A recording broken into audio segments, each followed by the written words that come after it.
Hello everyone, and welcome to my Days of Our Lives official. I hope everyone is having a wonderful day. Before we begin, please hit the subscribe button and give this video a thumbs up. In the DeMera living room, EJ was startled to see Arnold, his Rafe doppelganger, eating breakfast while relaxing in a robe.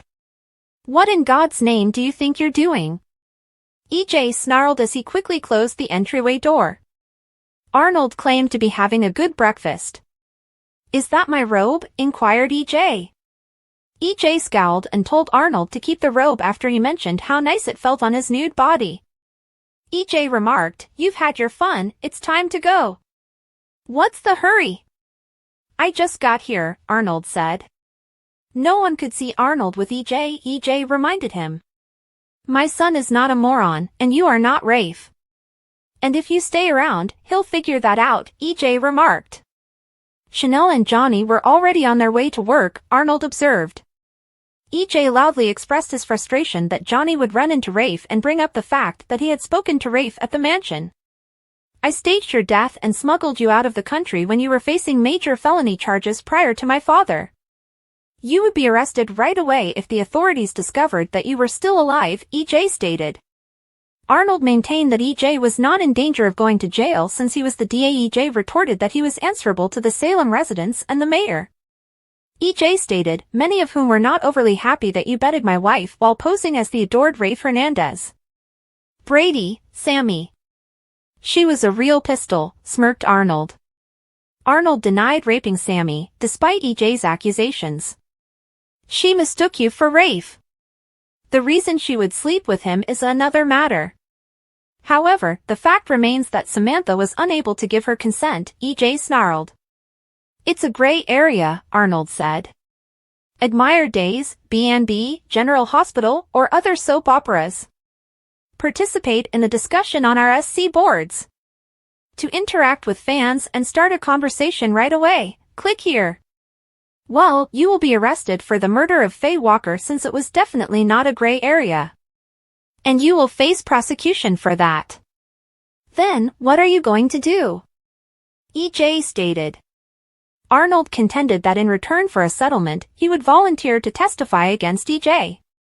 Arnold reminded EJ that following a vehicle accident, he and Stefano had arranged for Arnold to get plastic surgery and have the genuine Rafe replaced. "You will also be held accountable for my offenses," Arnold remarked. EJ noted, "I never asked you to kill Faye, or to sleep with Samantha, for that matter." Arnold was asked by EJ why he chose to stay in town when he could leave it for a good price. "I will remain where I am," Arnold declared. Jada and Rafe organized their wedding at the Hernandez residence. "Looking into your eyes as I exchange vows is what I consider to be true romance," Rafe remarked. "Haven't you been working on that one for a while?" Jada said. Rafe laughed and acknowledged that he had been practicing his phrase. "It had the ideal sound." "Like you," Jada muttered. Jada proposed the wedding date to be Rafe's birthday. Jada remarked, "It would be a surefire way for you to remember our anniversary." "You have little faith," Rafe retorted. She meant that Rafe was a busy man, Jada said. Rafe nodded and pointed out that the end of January was his birthday. "I understand. However, we did discuss doing it soon," Jada countered. "Marrying Jada was a nice birthday gift," Rafe said. Paulina paid Rafe a visit after Jada departed for work. Paulina claimed to be there to speak with Rafe, but Rafe pointed out that Jada had already departed. Paulina expressed her desire to help Jada thrive in her position as police commissioner to Rafe. Paulina advised you to avoid her company at all costs. Rafe was accused by Paulina of blowing the Hattie case for Jada. Rafe reminded Paulina that Hattie was being held by the police since a citizen had arrested her. Paulina, unfazed, countered that Rafe had stopped EJ from presenting a case against Hattie. "I doubt I need to remind you. I have a stake in the outcome of this case." Paulina replied, "That miscreant poisoned my husband." Rafe retorted, "I can't help it if I got there first because I was hired as a private investigator." Rafe remarked, "Which is why you replaced me," when Paulina acknowledged that he was competent at his job. Paulina emphasized that it had not been a personal choice to replace Rafe. With your very impressive work ethic and skill set, I've realized that I could still use you on my team, Paulina remarked. You're here to offer me a job, then? Rafe inquired. Rafe was requested to be Paulina's rat czar. Paulina clarified that her goal was to protect public health by modeling a program after the one in New York. It's an important job, I assure you. Not to mention highly compensated, Paulina remarked. Rafe claimed to be flattered to be taken into consideration. I feel like you granted me this position solely to keep me out of the spotlight. In order to avoid embarrassing your new commissioner, Rafe said, you know. Rafe declared to Paulina his love for Jada and his determination to keep their relationship intact despite their respective occupations. The job is yours to take and shove. Naturally, with respect, Rafe remarked. Rafe let Paulina go by opening the door. Belle was in the bullpen at the police station, waiting for Jada. Belle and Jada discussed how Belle had outwitted EJ in the case of Mark Green. Jada remarked, it seems like you outplayed him. Belle said, yeah, and I just got done doing it again. Belle clarified that the judge had freed Hattie from detention because EJ had tried to question her without her attorney present. Gosh. I will therefore be unable to demonstrate that she contaminated those cupcakes, Jada mumbled. Jada concurred with Belle that EJ was at fault. Belle and Jada went to the commissioner's office for a private conversation.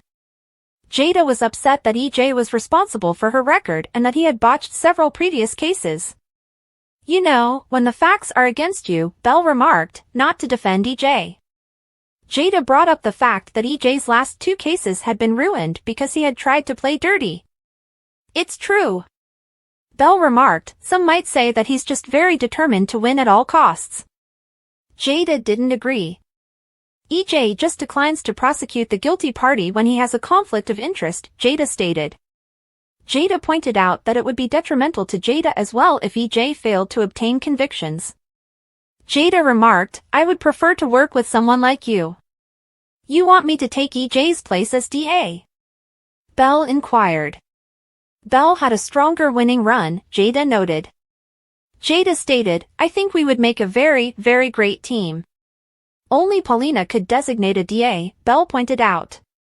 Jada smiled and said she was sure she could persuade Paulina to support her idea. I simply don't know, Belle said. Jada inquired as to whether Belle's concerns regarding the employment stemmed from Sean's affiliation with the police force. Belle said, well, yes, that's part of it. Belle revealed to Jada that she and EJ had a past together. Belle went on, I don't want to take his job away from him. You might as well know that he's gone no matter what if I get my way, Jada remarked. Belle said that she did not think she should accept the position because she was unsure of how long she would be in Salem. Jada proposed, we can market it as a transitional move. Belle would only have to confirm for a predetermined amount of time, Jada said. Paulina reached the precinct after Belle had left. Paulina was informed by Jada that she wished to take EJ's place as the DA.